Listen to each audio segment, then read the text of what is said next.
मजाची ना गेली या संसारात, नुसता कट्टाळा चिवलालाय. कस काय मजा येईना संसारात? आई माय तुम्हालाच माहिती आहे ती सगळं. माझा विषय नाही ग, तू राहिलीस पहिले ठेवणी. पहिल्याच्या वेळी म्हणायला माझ्या अंगाला भोक पडलेत होई. भोक पडायला नाहीत ग, हाय तेच मोठं झालंय. काय म्हणलं? नाही तसं काय नाही, तोंड मोठं झालंय म्हणलो बोलून बोलून.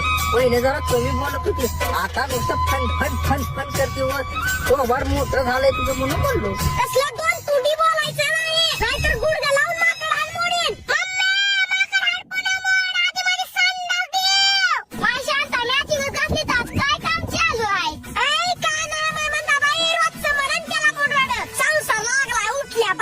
ती जाऊ दे